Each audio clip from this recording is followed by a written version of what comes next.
Hey everybody, it's your friendly neighborhood, me. And by me, I mean me. If you've seen one of my videos called Fallout 3 and I think some other things, I think it's called, I said I was going to do a Fallout 3 review when I played enough of the game, and today this video is going to be about that very thing. Now, the game starts out, uh, you start out as a baby, and you gotta walk around, and it skips by pretty fast.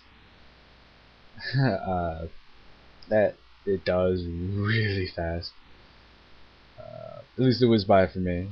I guess it's just my personal take on the game, trying to get as far through the game as I can. Uh, it goes from I think like 3 to 6 to 12 and then to 19.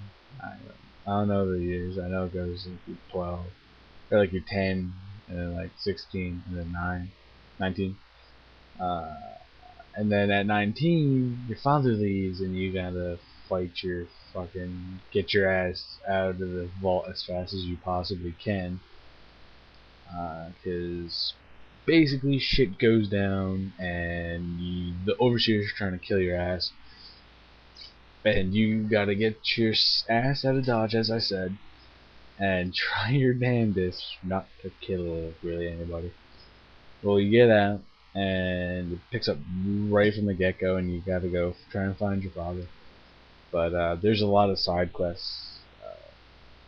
Me personally, for the longest time I did sort of follow the storyline missions for a long time,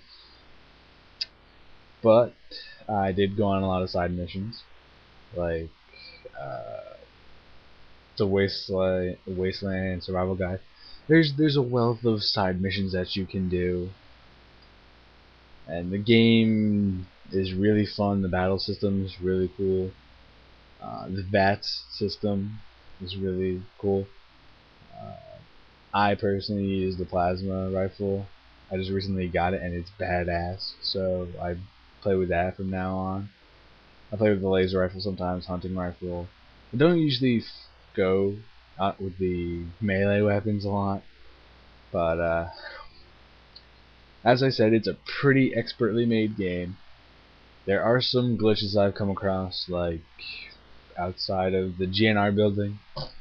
Sometimes shit's just floating in midair, and you shoot it and it falls, and that's happened a few places other than the GNR building. I was swimming around Rivet City at the very ass end of the map. To the right, it's the right corner. It's over there. For anybody trying to find Rivet City, it's over there. Uh, and I was swimming around there trying to get to the broken bow of the ship, trying to find this one guy. And the graphics were just glitching, but other than those few hiccups I have come across, there's not really anything else that comes up. Very, very well done, put together. The difference between the start menu and the B menu is the start menu is like the pause where you save, continue, load, the help, the settings, and B is where you change weapons and stuff like that. It's sort of hard to get used to that at first, but Bethesda Games, who made the game, also obviously did the Elder Scrolls set of games, and this is a good incarnation of the Fallout storyline.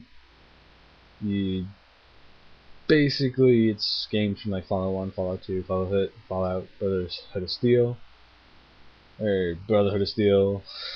I don't know if that was a standalone game, but they were all pretty much top-down looking dungeon crawlers on this sort of style of Baldur's Gate, and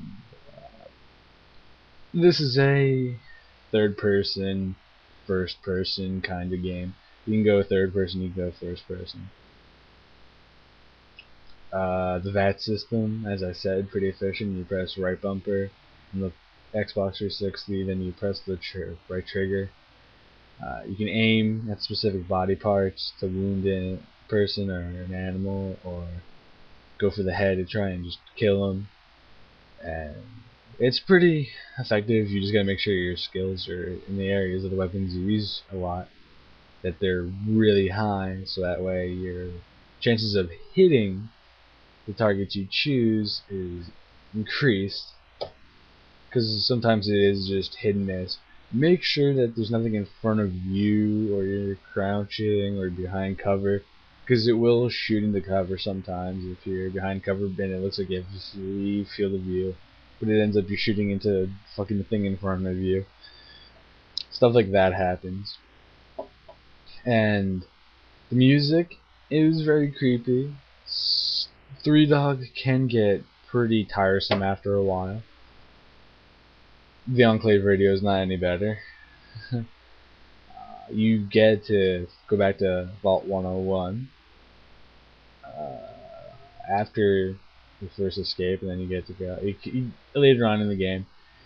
Amada, the chick who you like, I guess if you're playing as a guy, I don't know if there's a guy that you like if you're playing as a girl, but Amada, the overseer's kid, tells you gotta come back because shit's going, hits the fan, and you go back, and I basically ended up shooting shooting the overseer again.